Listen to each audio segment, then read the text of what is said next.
মোহতারাম আগে প্রশ্ন করেছিলাম আমাদের এক বোন, তিনি বলেছেন যে আমরা যখন কোনো মানুষের নেক হায়াতের জন্য দোয়া করে থাকি, যদি হায়াত বা মওত নির্ধারিতই থাকে তাহলে এই দোয়ার কারণে তার হায়াত আবার কীভাবে বাড়ে বা কমে, যদি বিষয়টি একটু খুলে বলেন। ঠিক আছে, সুন্দর হলো। আল্লাহ আপনি আব্দুল কাহার ভাইয়ের হায়াতে বরকত দান করুন, হায়াতে বারাকা দান করুন, বারাকা দান করুন। আর কেউ কেউ বলছে হায়াত বৃদ্ধি করুন, এটা বলল কেউ কেউ অর্থ এটা নিয়েছে যে দোয়া করা যাবে, কিন্তু হায়াত যেটা আল্লাহর পক্ষ থেকে লেখা আছে সেটাই পাবে, হায়াতটা বরকতময় হবে। নেক হায়াত অথবা বারাকামূলক, হয়তো বারাকা, আল্লাহ ওনার হায়াতে বরকত দান করুন, এটা দোয়া উত্তম করা উচিত।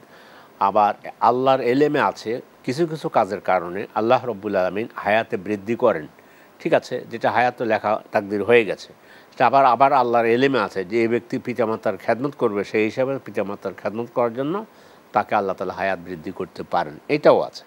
তো সব মিলে যদি আমরা বলি আল্লাহ আপনার হায়াত বৃদ্ধি করুন, এইটা বলা যায়, তবে আল্লাহ আপনার হায়াতে বরকত দান করুন, এটাই ইবনে তাইমিয়া সহ বিভিন্ন আহলে ইলম এটাই বলছে।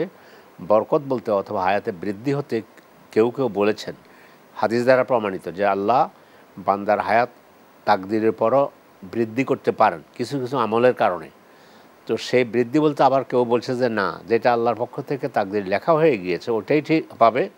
এখন আপনি ইবনে তাইমিয়াকে নিয়ে আসেন, ইবনে তাইমিয়া রাহমাহুল্লাহ, উনিও ইবনে তাইমিয়া হায়াত পেয়েছেন, অথবা কথার কথায় ধরলাম আবদুল্লাহ ইবনুল মুবারক 118 হিজরিতে জন্মগ্রহণ করেছেন, 181-তে মৃত্যুবরণ করেছেন, 63 বছর হায়াত পেয়েছেন আবদুল্লাহ ইবনে মুবারক। সে এখন থেকে 1300 বছর আগে আমরা মূল কথায় আসি, আমাদের আবদুল্লাহ ইবনে মুবারক, ওনার হায়াতটা বরকতময় হওয়ার কারণে আমরা ওনাকে চিনি। ইবনে তাইমিয়ার হায়াত বরকতময় হওয়ার কারণে যে কিতাব লিখে গেছে ওটা আমরা পড়া শুরু করলে পড়ে শেষ করতে পারবো না। আমার আরও যদি 50 বছর হায়াত বৃদ্ধি করে দেয় এত, তো হায়াতে বৃদ্ধি হওয়ার শেষ পর্যন্ত এটাই হয়। তো ফলে দোয়া করুন। অনেক দিন বাঁচার পরেও আসলে তার কর্ম এরকম থাকে না, মানুষের স্মরণ করবে অথবা বেঁচে থাকবে, আবার অনেক মানুষের অল্প সময়ের মধ্যেও তিনি অনেক বৃহৎ কাজ করে যাচ্ছেন। ধূমপান করতে করতে জীবন শেষ করছে। আরেকজন তো ইবনে তাইমিয়ার কথা বললাম, যা লেখছে তা বর্তমান ভালো আলেমও পড়ে শেষ করতে পারবে।